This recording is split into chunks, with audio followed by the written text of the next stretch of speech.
Abra sua Bíblia, você que vai ficar comigo aqui em Mateus capítulo 16. Nosso irmão Eric vai me ajudar aí, ser bem rápido nos textos. Mateus capítulo 16, primeiro livro do Novo Testamento, o evangelista Mateus, escrevendo sobre a vida, os atos, os milagres de Jesus, os seus princípios, a sua doutrina. Mateus 16, versículos de 13 a 19.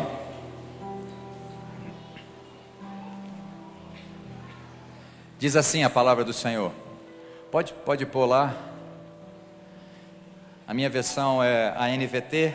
Vocês podem acompanhar a NVI, vai dar para entender também ali. Diz assim a palavra do Senhor. Quando Jesus chegou à região de Cesareia de Filipe, perguntou a seus discípulos: quem as pessoas dizem que o Filho do Homem é? Repete comigo. Quem as pessoas dizem que o Filho do Homem é? Eles responderam. Então Jesus aqui faz uma pergunta para os discípulos, para aqueles 12 que andavam com ele. E eles responderam. Não sei se todos ao mesmo tempo, sei se alguns tomaram a palavra.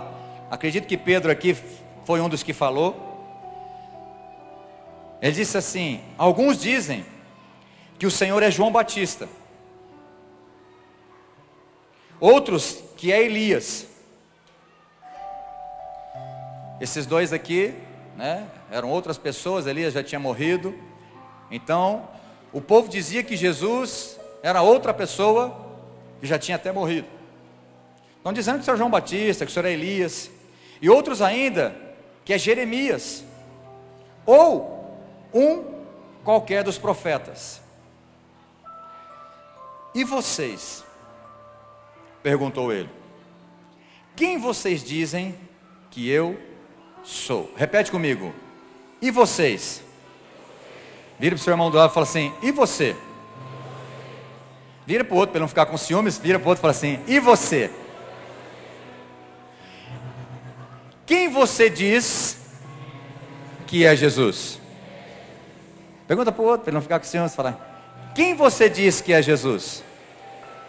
Para ficar fácil de entendimento, fala assim para ele: quem é Jesus para você? Olha para mim agora. Eu quero fazer essa pergunta para você que está vindo pela primeira vez na igreja, ou para você que está com 60 anos de crente.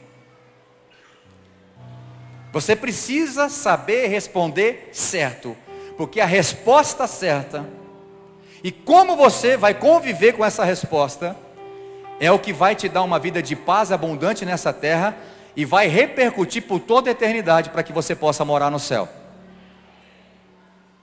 Feche teus olhos. Pai, em nome do Senhor Jesus, eu coloco toda essa congregação diante do Senhor agora. Eu confio inteiramente na tua graça, na tua unção e no teu favor. Eu não confio em mim. Estudei, preparei, está aqui no papel, mas faze conforme a tua vontade. Por isso, Deus, eu oro em teu nome, o nome de Jesus, do teu Filho amado. Nesse nome que há poder, que há autoridade sobre principados, potestades, em toda autoridade na terra, debaixo da terra e no céu. Que todo demônio agora seja aquietado e repreendido, todo tormento, toda incredulidade, toda mente cauterizada, todo coração endurecido pela religião, quebra isso hoje, em nome de Jesus. Cancela isso hoje. Leva, Senhor, a mente, o coração de cada um que está aqui dentro, cativo à tua presença, preso à tua palavra. E eu te peço, Espírito Santo, é o Senhor que convence o homem do pecado, da justiça e que vai ter juízo. Então convence, Senhor. Eu não tenho nenhuma arrogância de achar que eu vou adentrar o coração com a minha palavra, ou que eu tenho persuasão para isso, não. Eu confio na unção do teu Espírito. Que o teu Espírito Santo esteja ensinando, revelando, transformando e salvando nessa noite. em nome de Jesus. Quantos creem? Pode falar amém. Então o título dessa mensagem, o encerramento da casa de paz. Nós falamos sobre o único que pode trazer paz na casa, daquilo que nós levamos, Jesus, as casas, é o Senhor Jesus Cristo. A paz só encontra em Jesus. A paz não se encontra em dinheiro, a paz não se encontra em pessoas, a paz não se encontra em relacionamento, em festas, em prazeres desse mundo, somente em Jesus. Então nós falamos, esse projeto Casa de Paz, inteiramente sobre isso. Mas, se nós não entendermos quem é Jesus, se nós não tivermos esta revelação de quem é Jesus, de nada vale tudo aquilo que você aprendeu. Então responder a esta pergunta de maneira correta e aceitar Jesus e a sua obra faz toda a diferença na vida de uma pessoa. Repete comigo: o entendimento que eu tenho sobre a pessoa de Jesus faz toda a diferença na minha vida, aqui nessa terra e por toda a eternidade. Então você precisa entender isso no começo. Eu não quero que seja uma palestra, apenas algo teórico, mas eu vou ter que trabalhar didaticamente, versículos por versículo, para que você possa entender e ter a revelação do Espírito Santo nessa noite, para que a tua vida possa ser transformada, para que você possa sair de uma condição de condenado pelos seus pecados e salvo em Jesus Cristo, porque o sangue de Jesus foi vertido naquela cruz, para que você pudesse ser perdoado e salvo através de Jesus. Jesus é comentado, estudado, falado em praticamente todas as religiões do mundo. Se você for colocar no Google, qualquer outro site de pesquisa, quem é Jesus nas religiões, você vai encontrar muita coisa. E cada religião fala uma coisa sobre Jesus. Como por exemplo, nós lemos aqui, Jesus perguntou para os discípulos: quem o povo aí está dizendo que eu sou? Alguns estão dizendo que o senhor é a reencarnação de Elias, de Jeremias, outros de João Batista. Está dizendo que o senhor é apenas um grande profeta. Então as religiões têm uma explicação de quem é Jesus. Alguns dizem que ele foi apenas alguém iluminado, alguém à frente do seu tempo. É o que eles pensam. Alguém diz que Jesus foi apenas um profeta, um grande profeta, um homem diferenciado. Alguns dizem que Jesus é um Deus, porque tem vários. Então eles consideram Jesus como um Deus, apenas. Então quando a gente olha para as religiões, cada um tem a sua opinião. E é comum a gente perguntar para Jesus, hoje eu fiz essa pergunta, hoje ou ontem, para os meus 2 filhos: quem é Jesus para você? E quando a gente pergunta quem é Jesus para pessoas que já são evangélicas, que se dizem cristãs, geralmente a gente escuta assim: Jesus é tudo para mim. Ok, mas fica muito superficial, porque essa talvez não é a resposta correta. Talvez esse tudo na verdade é nada, porque Jesus para muitos é uma religião, e Jesus não é religião. Para alguns Jesus é um mediador a Deus, porque tem outros mediadores, tem outros santos, outros homens que fazem essa mediação. Alguns dizem que Jesus é apenas um mediador, que Jesus é apenas filho, que Jesus não é Deus. Então várias religiões, elas têm o seu comentário, elas dão a sua opinião e falam quem é Jesus.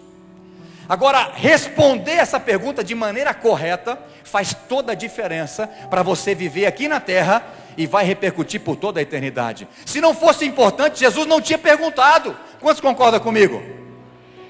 Por que Jesus perguntou? Jesus ficava convivendo com os 12, porque se ele perguntou é importante a gente saber.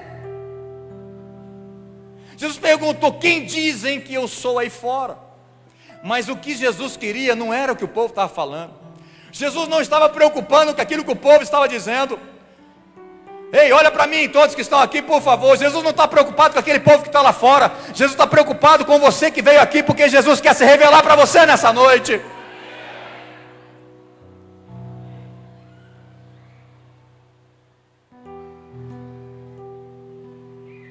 O nome de Jesus,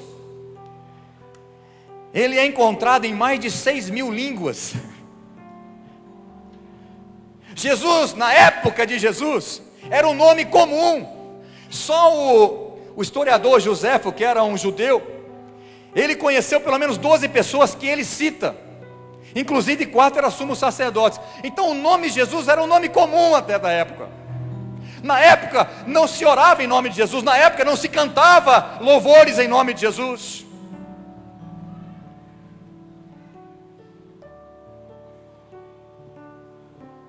Agora eu quero dizer para você que Jesus é mais do que um nome. Jesus é o Cristo, o ungido de Deus, o Todo-Poderoso, naquele que há salvação, naquele que liberta, naquele que cura, naquele que transforma, naquele que traz paz. Ele é a pedra angular, Ele começou a igreja, Ele é a grande pedra que deu origem à igreja, Ele é Deus, Ele é Senhor, Ele é o príncipe da paz, Ele é o Deus forte, Emanuel, Deus conosco. Ele é Jesus. É mais do que um nome, é mais do que um profeta, é mais do que um sacerdote, porque ele era o sumo sacerdote. Ele é mais do que um rei, porque ele era o rei dos reis. Ele é mais do que o Senhor, porque ele é o Senhor dos senhores. Em Romanos capítulo 3, versículo 10, o apóstolo Paulo diz que não há um justo sequer. Em Romanos 3, 23 diz que todos pecaram e destituídos estão da glória de Deus. O pecado de Adão afetou toda a humanidade. Efésios 6, 23 diz que o salário do pecado, todo que peca, o salário que ele merece é a morte.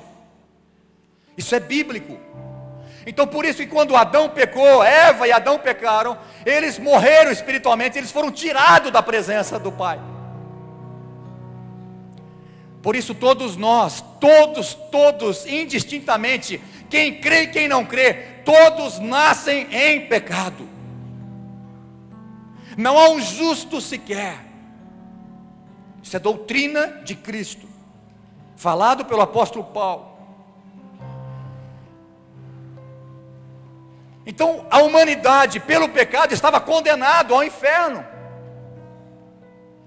O pecado leva à morte eterna. O pecado leva à separação de Deus. O pecado, irmãos, para mim é o pior mal de toda a humanidade. É pior do que câncer, é pior do que AIDS, é pior do que guerra, é pior do que qualquer coisa na face da terra. Porque um pecador está condenado para o inferno. Uma pessoa com câncer, com AIDS, ela pode aceitar Jesus como único Senhor e Salvador e ir para o céu, e o seu corpo vai ser glorificado, ele não vai ter mais doença no céu. O problema é que o pecado não. Se a pessoa não se arrepende, se a pessoa não confessa a Jesus, se a pessoa não larga do pecado, ela está condenada à morte eterna. Então todos nós estamos debaixo dessa condenação do pecado. O pecado em Isaías, o profeta Isaías mostra que o nosso pecado faz separação entre nós e o nosso Deus.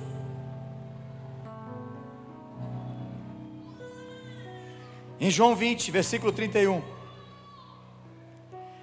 João estava escrevendo sobre a vida de Jesus, os milagres de Jesus, mas ele diz assim: olha, mas estes sinais, estes milagres que vocês estão vendo aqui, que foram escritos, é para que vocês creiam que Jesus é o Cristo. Repete comigo: Jesus é o Cristo, o Filho de Deus.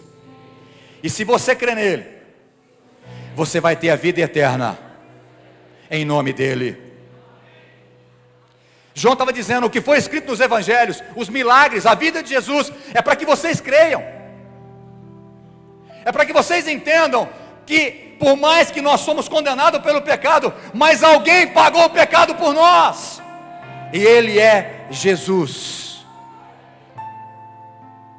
E o que está escrito na Bíblia, os milagres, as maravilhas, a vida de Jesus, é para que nós possamos crer que só nele há salvação.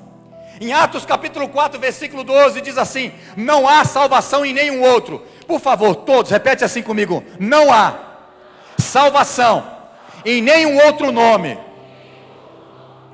Não há salvação em nenhum outro nome debaixo do céu, pelo qual os homens devam ser salvos.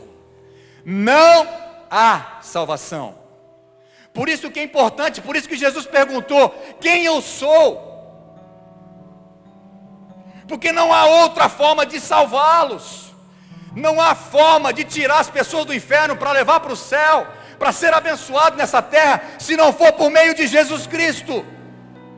A religião não te leva à salvação. Eu vou repetir, olha para mim por favor, todos que estão aqui. Nenhuma religião leva a Deus. É mentira que fala que todas as religiões levam a Deus. Não é verdade, não é bíblico. Em João capítulo 14, versículo 6, o próprio Jesus diz: eu sou o caminho, não tem outro caminho. Eu sou a verdade, não é uma das verdades. E ninguém vai ao Pai se não for por mim. Quantas pessoas vivem na igreja, mas está fora do caminho? Porque Jesus para ele é uma religião. Jesus para ele é ir na igreja. Jesus para ele é cumprir alguns atos religiosos. Quem crê no nome de Jesus pode ter a vida eterna em seu nome. João 20:31 diz isso. Então, conhecer Jesus, responder de maneira certa, aceitar Jesus como Senhor da sua vida, como o único Deus da sua vida, é o que vai fazer toda a diferença na sua vida, na sua família, nos seus filhos, não só aqui na terra, mas para toda a eternidade. Então essa pergunta hoje, ninguém pode sair daqui sem responder ela corretamente. Você pode até negar, mas que você vai ter a revelação nessa noite, e você vai, porque o Espírito Santo de Deus está neste lugar. Não é por mim, não é por força e nem por violência, mas é pelo Espírito de Deus que vai convencer o homem do pecado, porque Deus é justo e vai ter o juízo. Então a maneira como você vê, a maneira como você o conhece, a maneira como você se relaciona com Jesus, vai ter uma repercussão por toda a sua eternidade.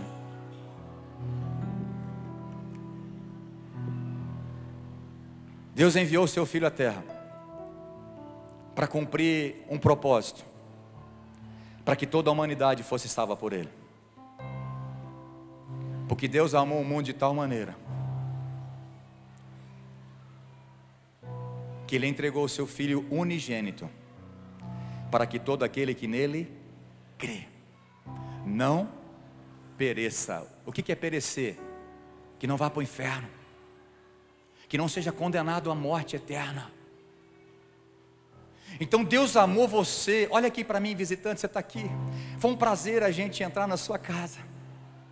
Foi maravilhoso essas 6 semanas a gente poder adentrar na sua casa e falar de Jesus, porque é algo que nós amamos, cremos e apresentamos para você. Mas agora o que você vai fazer com tudo aquilo que foi pregado é o que vai fazer toda a diferença na sua vida aqui na terra e por toda a eternidade.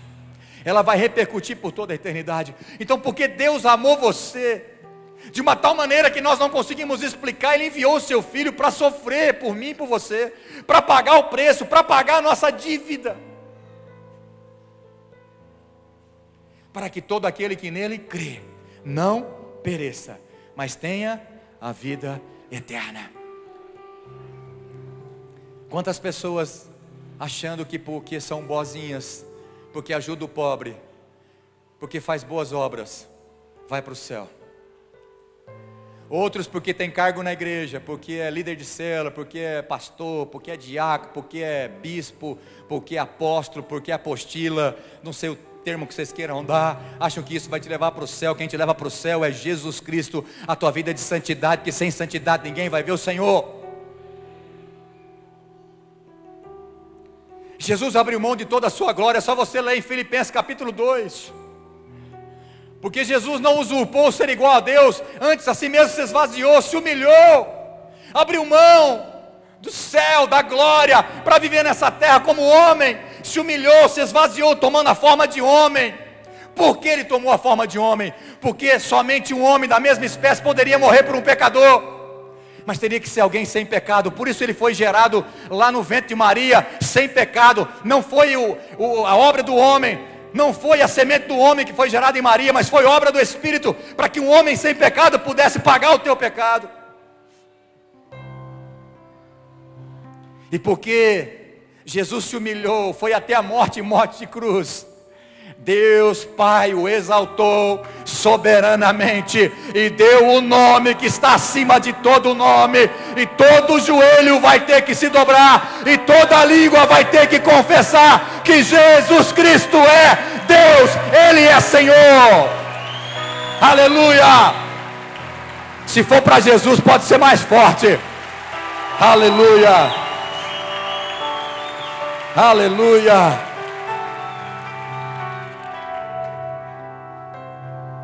O nome de Jesus não é amuleto.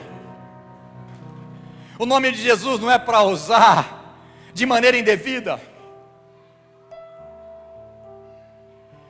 O nome de Jesus não é uma varinha mágica com poderes especiais para ser usado com qualquer um. Certa vez, alguns começaram a expulsar demônio.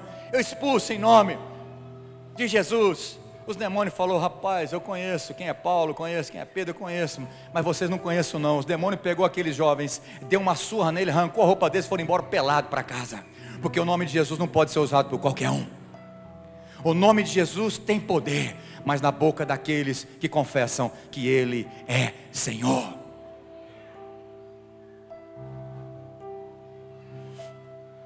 Jesus é mais que um nome. Jesus é Deus. Põe para mim João capítulo 1, versículos de 1 a 4. No princípio era o Verbo, e o Verbo estava com Deus, e o Verbo era Deus. Esse Verbo aqui é Jesus, meu irmão. Então eu vou ler para você. No princípio, aquele que é a palavra já existia. O Verbo ou a palavra estava com Deus, e a palavra era Deus. Ele existia no princípio com Deus. Por meio dele, Deus criou todas as coisas, e sem ela, nada foi criado. Aquele que é o Verbo, ou aquele que é a palavra, possuía vida. Repete comigo: aquele que é a palavra, possuía vida, e a sua vida trouxe luz a todos. Aleluia. Sabe de quem João estava falando aqui? Jesus Cristo. Nós cremos num Deus Pai, Filho e Espírito Santo, a Trindade excelsa, Deus Todo-Poderoso. Então Jesus, para algumas denominações, é apenas Filho de Deus. Ele não é Deus. Jesus é Deus. Se você ler em Marcos capítulo 2, se eu não me engano, creio que é lá em Marcos capítulo 2, não precisa pôr não, versículos de 1 a 12. Quando um paralítico e os seus amigos levaram esse paralítico para ser curado por Jesus, mas eles chegaram até uma casa, mas não podiam entrar, porque tinha muita gente, ninguém ia permitir eles entrar. É mais ou menos quando nós chegamos primeiro e guarda lugar, ninguém quer dar lugar para ninguém. Então lá chegaram primeiro naquela casa, Jesus estava ali falando, pregando, fazendo milagres, e aquele paralítico com os seus amigos chegaram, falou: dá licença. Não, ninguém vai dar licença, nem para paralítico. Não tinha fila daqueles que tinham preferencial. Eles não respeitaram essa fila de preferenciais, não permitiram que aquele paralítico chegasse até Jesus. Então aqueles amigos, eles foram pelo telhado, não é igual o nosso que tem laje de tijolo ou forro, mas eles abriram o telhado e desceram uma corda, esse paralítico no meio onde Jesus estava. E Jesus, vendo a fé daqueles homens, exclamou e falou para aquele paralítico: os teus pecados estão perdoados. Aí os religiosos ficaram todos nervosinhos e começaram: quem esse Jesus pensa que é? Quem esse Jesus pensa que é? A Bíblia diz que começaram a razoar no seu coração: quem é esse Jesus para perdoar pecado? De certo ele é Deus?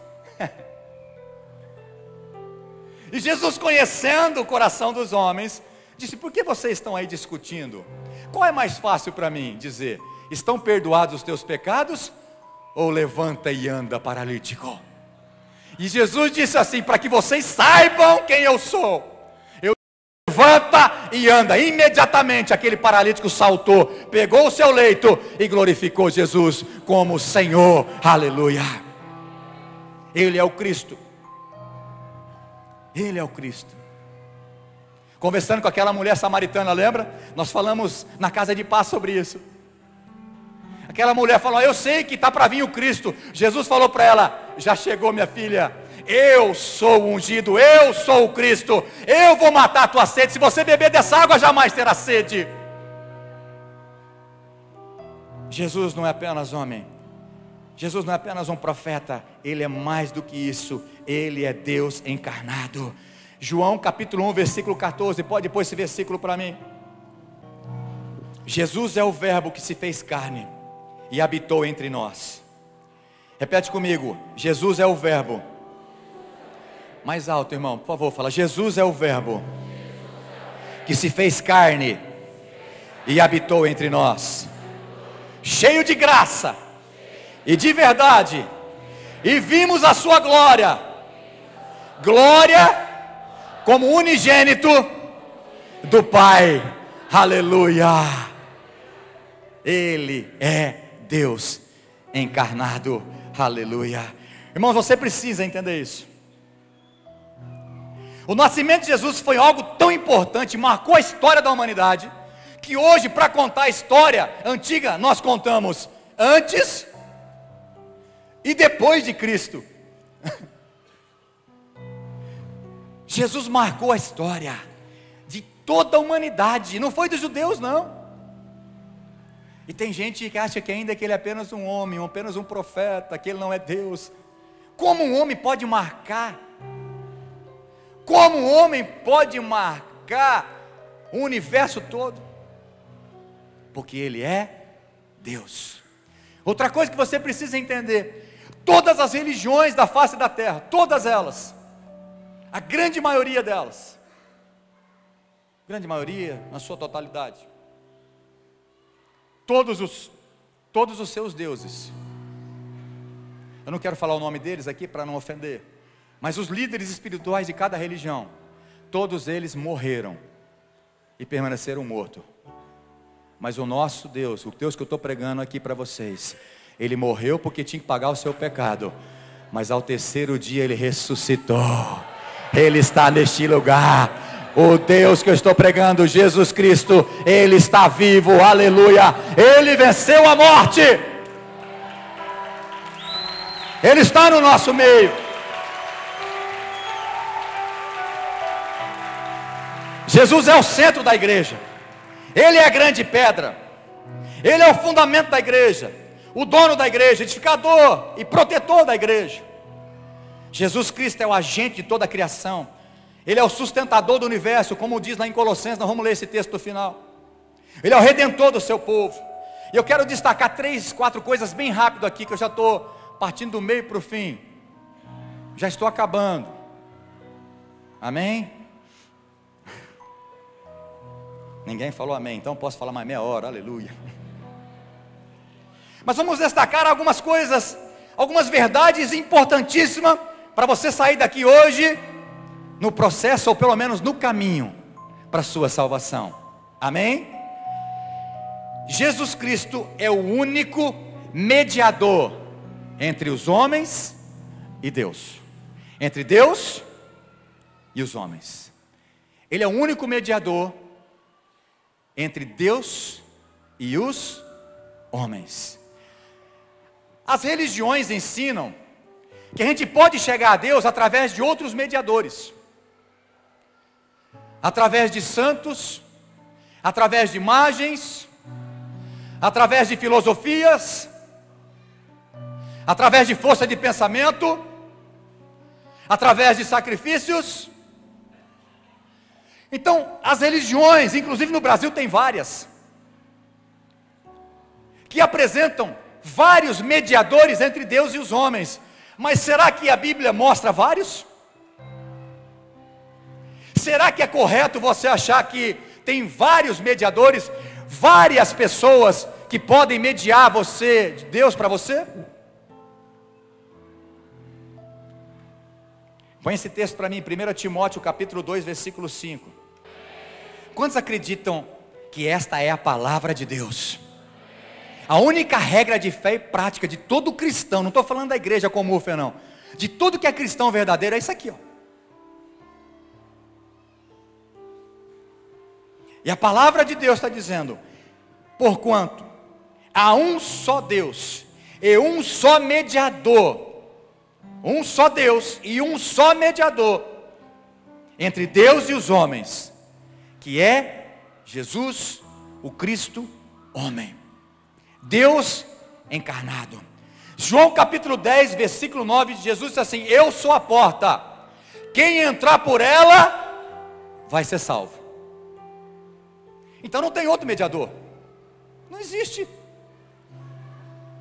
Por isso que eu quero dar vários textos bíblicos, para você entender que nós estamos falando a palavra de Deus. 1 João capítulo 2, versículo 1, diz assim: filhinhos, João, o apóstolo do amor, ele diz assim: filhinhos, eu estou pedindo para vocês não pecarem, para que vocês não pequem, mas se porventura vocês pecarem, presta atenção, tem um advogado, tem um mediador, tem alguém que pode interceder por nós. Sabe quem é? Jesus, o Cristo. Ele é o advogado, Ele é o mediador, não tem outro. Mateus capítulo 7, versículo 13 e 14. Jesus disse assim: entrem pela porta estreita. Irmãos, a porta chamada Jesus é estreita. Por que é estreita? Ele tem um amor muito grande por nós, mas por que é estreito? Porque as pessoas não querem confessar os seus pecados, não querem abrir mão da sua religiosidade para se render a Ele. Mas Ele está dizendo: olha, a porta é estreita, o caminho é estreito. Mas Ele também diz: olha, tem uma porta larga, e tem um caminho largo, e esses são muitos que entram por ele e levam à perdição, ao inferno. Então Jesus, Ele é tão amoroso que Ele está falando: olha, eu estou dando qual é o caminho, eu estou mostrando para vocês o que eu vim fazer, a minha obra redentora aqui nessa terra. E tem muita gente ignorando isso. Você precisa entrar pela porta estreita hoje. Vira para o seu irmão e fala assim: entre pela porta estreita, meu irmão. Vira para o outro irmão e fala assim: entre pela porta estreita. Agora vamos ver se ele está aprendendo. Fala assim: quem é a porta? Não entendi, irmãos. Quem é a porta? Outra verdade que você precisa aprender. A primeira é essa, vamos gravar. Jesus Cristo é o único mediador entre Deus e os homens. Agora, Jesus Cristo é o único Salvador dado aos homens. O homem, vamos fazer diferente, fala assim: todo mundo fala assim: eu não tenho como fazer qualquer coisa para me salvar. Irmãos, o homem não consegue se salvar por conta própria. O endividado não consegue pagar a sua dívida. Por isso que Paulo usa essa expressão: Jesus pagou a nossa dívida. Qual é essa dívida? O nosso pecado. Porque nós herdamos o pecado de Adão, mas também nós pecamos. Não é só por causa de Adão, porque você também é pecador. Então a segunda verdade que você precisa aprender: Jesus é o único Salvador dado aos homens. Efésios capítulo 2, versículo 8 e 9 diz assim: pela graça sois salvos. Eu vou repetir: pela graça o homem é salvo. Isso não vem de dó, isso não vem de vocês, é um dom de Deus. E ele termina o versículo 9 dizendo: e não de obras, para que ninguém se glorie. Olha para mim aqui, irmãos, por favor. Porque tem gente que aprendeu que fazendo boas obras vai ser salvo. Então imagina aquele pobre que nunca vai ter condição de fazer boas obras. Como é que ele vai ser salvo? Deus seria injusto, meu irmão. Não é por boas obras. Ninguém vai entrar no céu porque é bonzinho, porque ajudou as pessoas, ajudou os pobres. Nós não somos salvos por obras. Nós somos salvos por Jesus para fazer boas obras, para ajudar os pobres, para abençoar, para fazer casa de paz, para apresentar Jesus, para pegar a salvação. Mas nós não somos salvos por obras. Nós somos salvos por Jesus para fazer boas obras. Quantos estão entendendo? A igreja não pode salvar o homem por meio de seus rituais. Por exemplo, a igreja, a comunidade evangélica de Fernandópolis não pode salvar você. Mas aquele que eu estou pregando, aquilo que nós pregamos nessa igreja, aquele que é o Senhor e dono dessa igreja, Ele tem poder para te salvar. É Jesus, o Cristo, aquele que verteu o seu sangue naquela cruz para limpar os nossos pecados. Porque Hebreus diz que sem derramamento de sangue não haveria remissão de pecado. Era por isso que no Velho Testamento, tudo no Velho Testamento apontava para Jesus. Agora no Novo, tudo revela Jesus. Aleluia. O Velho Testamento todinho apontava para Jesus. Então os sacrifícios de animais no Velho Testamento, que pegavam o sangue para cobrir o pecado do povo, era apenas uma tipologia bíblica. Era para mostrar que um cordeiro, mas um cordeiro santo, de uma vez por todas, o Filho, Jesus Cristo, como cordeiro, morreria naquela cruz, para verter o seu sangue, para perdoar todo o pecado de toda a humanidade. Mas ele morreu como cordeiro, mas ressuscitou como leão, tomou a chave da morte, e a vida pertence a Jesus. E quem crê nele, terá a vida eterna. Aleluia. Só nele temos a vida eterna. Em João 6,47, Jesus disse: quem crê, terá a vida eterna. Em João também diz: aquele que crê em mim, ainda que morra, né? Esse morrer é fisicamente, viverá eternamente com ele. Aleluia. Jesus Cristo é a vida. Jesus Cristo é a salvação. Ele é o nosso Senhor.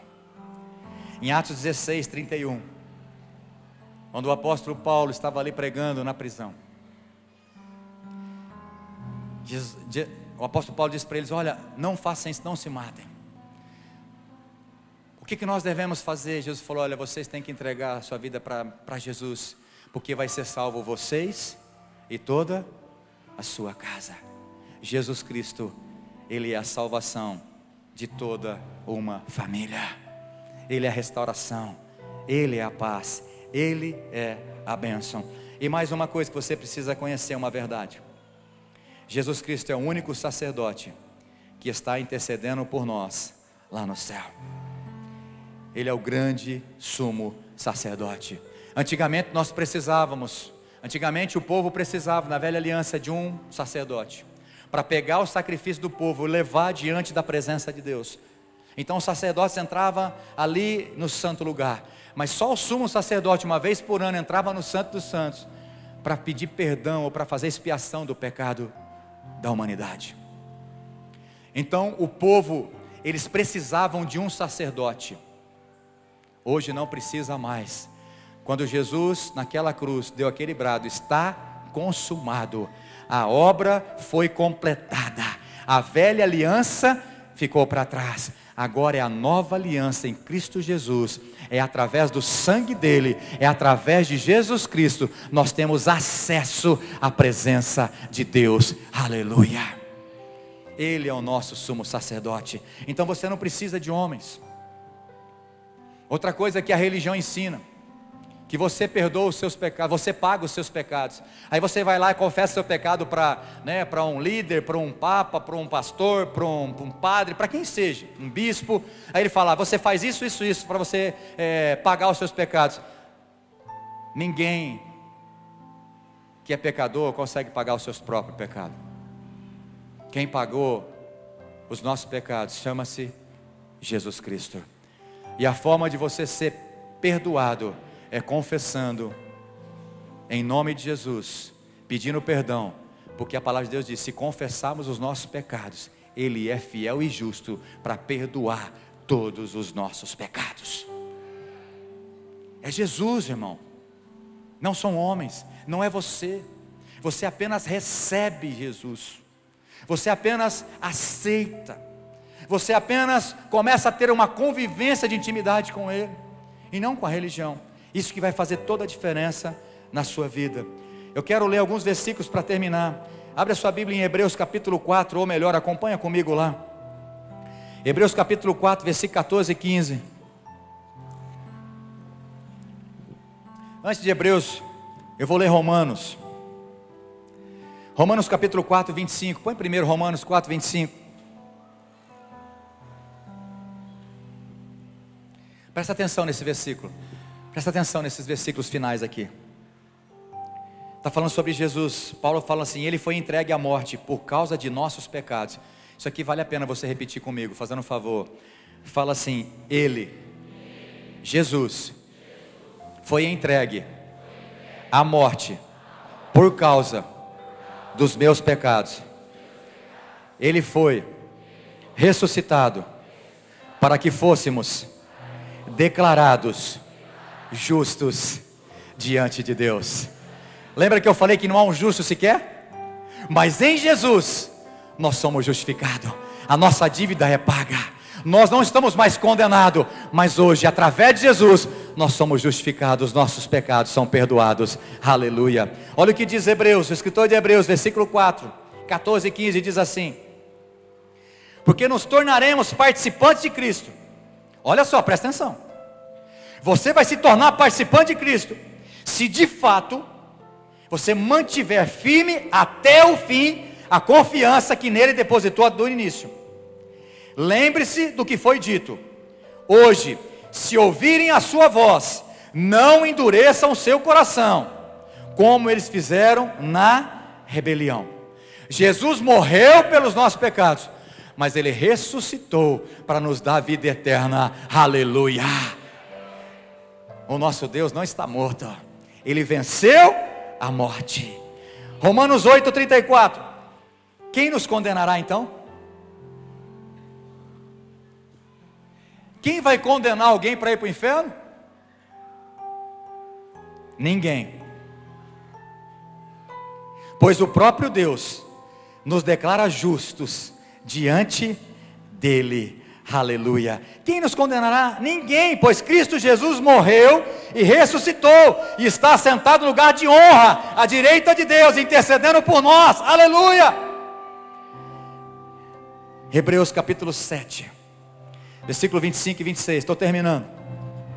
Não perca o raciocínio, fique atento. Versículo 25 e 26. Portanto, ele é capaz, ele aqui é de Jesus, ele é capaz de salvar de uma vez por todas aqueles que se aproximam de Deus por meio dele. Olha aqui para mim, você que está visitando a igreja pela primeira, segunda, terceira e quarta vez. Presta atenção nesse versículo. Deus tem salvação para você nessa noite. Deus quer escrever uma nova história na sua casa, no seu casamento, nos seus filhos, no seu futuro, não só aqui, mas por toda a eternidade.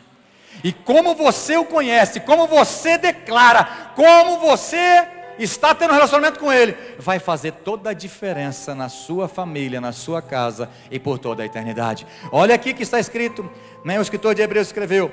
Eu vou ler de novo, versículo 25 e 26.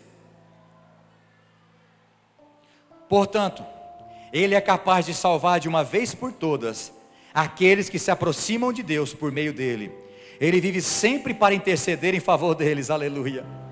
É de um sumo sacerdote como ele, como Jesus, que nós necessitamos, pois ele é santo, irrepreensível, sem nenhuma mancha, sem nenhum pecado, separado dos pecadores e colocado num lugar de mais alta honra no céu.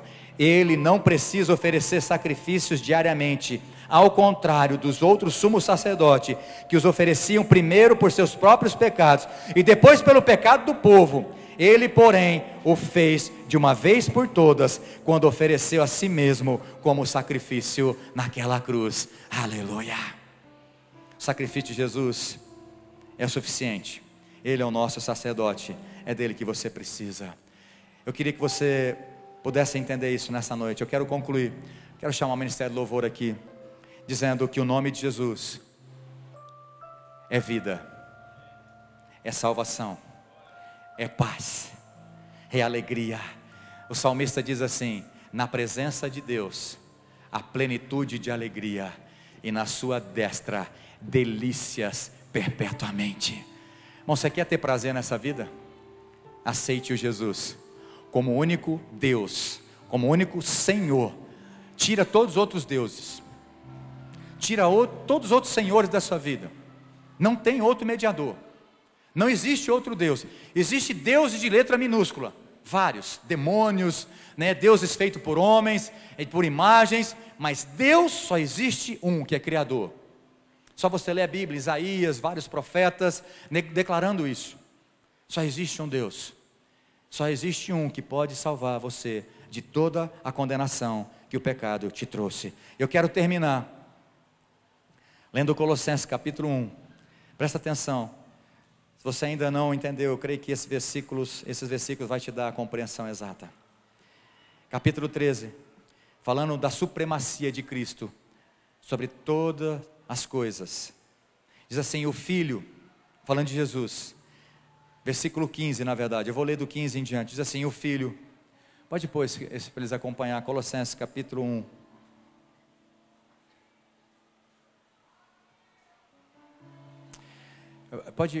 Vamos começar no 13 que vai ficar mais fácil de entendimento. Vamos ler no 13 em diante. Ele nos resgatou do poder das trevas e nos trouxe para o reino de seu Filho amado, que é Jesus, que comprou nossa liberdade e perdoou os nossos pecados. O Filho é a imagem do Deus invisível, é supremo sobre toda a criação, pois por meio dele todas as coisas foram criadas. Repete comigo, por meio de Jesus todas as coisas do universo foram criadas. Irmão, tudo foi criado por meio de Jesus. Estão entendendo? Porque como é que Deus criou as coisas? Pela palavra, pelo verbo. E João diz, quem é o verbo? Jesus. Jesus é a palavra viva. Então, por meio de Jesus foram criadas todas as coisas. Ele é supremo sobre toda a criação, tanto nos céus como na terra. Todas as coisas que podemos ver e as que não podemos, como os tronos, reinos, governantes, as autoridades do mundo invisível, tudo foi criado por meio dele e para ele. Ele existia antes de todas as coisas e mantém tudo em harmonia. Aleluia. Ele é a cabeça do corpo, que é a igreja. Ele é a cabeça da igreja. Não é o pastor, não é nenhum outro tipo de homem. É Jesus que é o dono da igreja. Ele é a cabeça. Supremo sobre todos os que ressuscitaram, que ressuscitam dos mortos. Portanto, ele é primeiro em tudo, pois foi do agrado do Pai que toda a plenitude habitasse no Filho, e por meio dele o Pai reconciliou. Repete comigo, por meio de Jesus o Deus Pai reconciliou consigo todas as coisas. Olha que lindo. Nós estávamos separados de Deus, mas quem reconciliou nós com Deus? Jesus. Olha que lindo. Olha o que Paulo diz, e por meio dele o Pai reconciliou consigo todas as coisas, por meio do sangue do Filho na cruz. O Pai fez as pazes com todas as coisas, tanto nos céus como na terra. Isso inclui vocês. Ninguém vai falar amém? Eu vou tentar de novo, sem forçar. Isso inclui vocês, que antes estavam longe de Deus, eram inimigos dele, separados pelos seus maus pensamentos e ações. Agora, porém, ele os reconciliou consigo por meio da morte do seu Filho no corpo físico. Como resultado, vocês podem se apresentar diante dele santo, sem culpa e livres de qualquer acusação. Aleluia! Glória a Deus. Fecha os teus olhos, em nome de Jesus. Eu quero terminar com o texto que eu comecei. Mateus capítulo 16, com os olhos fechados, todos por favor. Jesus chega aos seus discípulos